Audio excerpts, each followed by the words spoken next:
Quick Tutorials. We don't waste time. Join me, friends and family, in my estate for fine wine and pieces of cheese as we discuss the finest components of filmmaking. The essence of green screen. Only I'm not in my estate. I'm in front of this honking piece of shit. Seriously though, I've got this light right here behind this painting my friend did to block the light from my face, but that's the light on the green screen so that it's, you don't see my shadows. Then I've got this big ass light up here in the corner next to the portrait of me. Then I've got this light over here in the corner. I have to move a wine bottle. I actually do have fine wine here.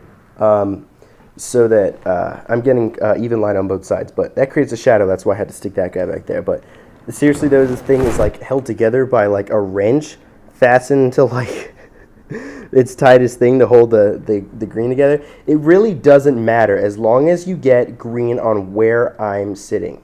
So a 600 square foot green screen studio is literally like useless. I put the project files and the footage on my website, and I put the link to them in the description below so you can do it too. First, I'm going to show you how to do this in Premiere for those of you diehard Premiere fans. Step 1. Close Premiere and don't use it again. Step 2. Open up After Effects. Import the footage I gave you. We'll work with the wide shot on this one. Drag it down over this little sequence button and it'll create a sequence for that video. So here I am chilling in front of the green screen. Go up to the pen tool. Basically what we're going to do is draw a big ass line around only the area I'm moving in. So in case I wave my book or scoot over something like that, we're only trying to cut out the green in the areas that I'm in. And Chroma Key works better when you have less of a target to work on. First, look for the effect called Color Key. Drag it on top of the footage of me and play with the tolerance a little bit until you get most of this green cut out. So we still have this weird line around me and it looks like it's a local TV production. Now we can bring in keylight and use a little color swab to dab right on that green on the outside. Keylight will automatically do a really good job of getting rid of most of this green. You don't really have to change any settings. But change this little drop down to screen matte and it'll show you in black and white what we're really working with here. And you see there's a little bit of spots over where the book is. So drop down screen matte and drag the clip white down just enough to get rid of that weird flaky stuff, and it'll solidify the edges really well too. We're going to use a screen shrink and grow and drag it back like -3 just to clip off the end so we don't get any weird fuzzy edges. Keylight's a really powerful tool. So here's me floating in negative space. Now we're going to bring in the background with the file called background MOV. Drop this underneath the footage of me on the sequence. And here we have a background.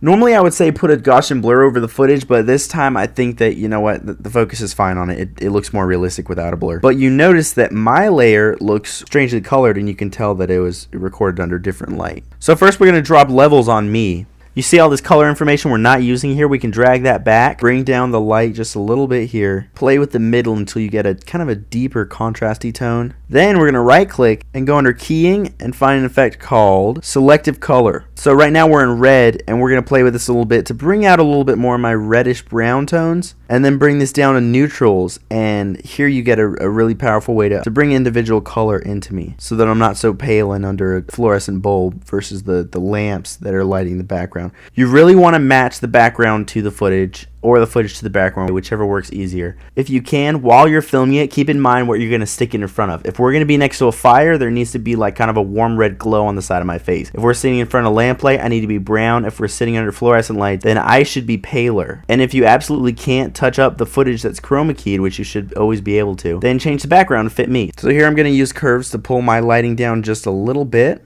We're also going to put curves on the background, and it gives you really good control over brightness. This is kind of a rough draft job, guys, but you get the idea.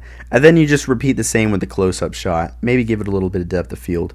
One more thing, type in grain in the effects search and drop remove grain on the background layer. I had a lot of ISO on it, and it kind of came out really grainy. So that's the main idea, though. My name is Alex Harris. This has been a quick tutorial.